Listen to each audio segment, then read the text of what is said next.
Bonjour.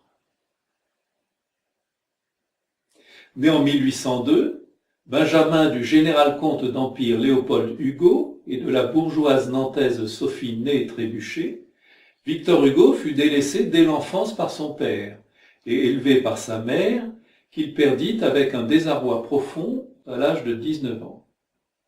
L'année suivante, en 1822, il épousa son amie d'enfance Adèle Fouché, qui lui donna 5 enfants en 8 ans, dont le premier mourut au berceau, mais dont les 4 suivants vécurent.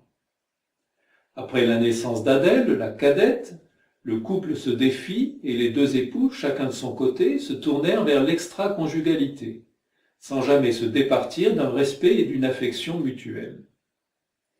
En dépit d'une vie professionnelle et sentimentale très remplie, Victor Hugo ne fut pas un père absent ni indifférent. Il était particulièrement attaché à sa fille aînée Léopoldine, et le plus grand malheur de son existence fut sans aucun doute le décès accidentel de celle-ci en 1843, noyée à 19 ans dans la Seine avec son jeune époux. Après sa femme en 1868, Victor Hugo perdit ses 2 fils, Charles en 1871 et François-Victor en 1873. Du premier, il recueillit les 2 enfants en bas âge, Georges et Jeanne, et les éleva avec amour, leur dédiant d'ailleurs un recueil poétique, L'art d'être grand-père, publié en 1877.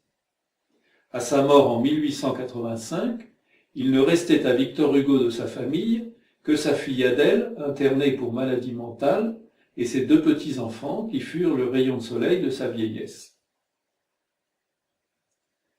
Les 7 livres de ses contemplations, édités en 1856, Victor Hugo consacra intégralement le 4e à Léopoldine, sa chère fille tragiquement disparue.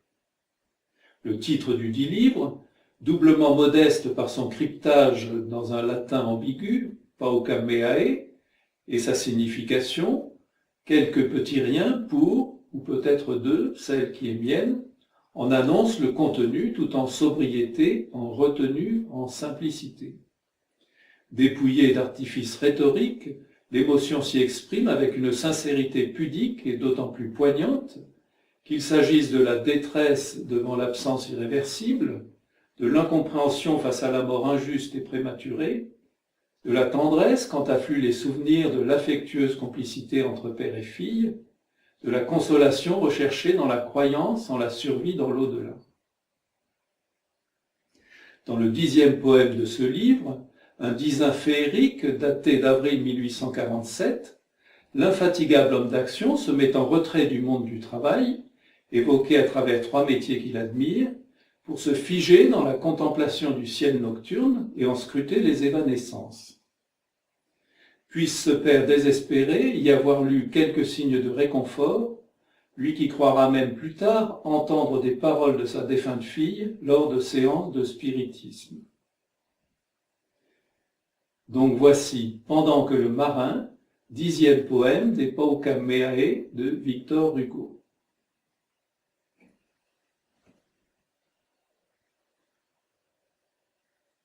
Pendant que le marin, qui calcule et qui doute, demande son chemin aux constellations, pendant que le berger, l'œil plein de visions, cherche au milieu des bois son étoile et sa route, pendant que l'astronome, inondé de rayons, fait un globe à travers des millions de lieues, moi, je cherche autre chose en ce ciel vaste et pur.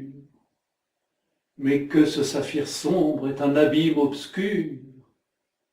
On ne peut distinguer la nuit les robes bleues des anges frissonnants qui glissent dans l'azur.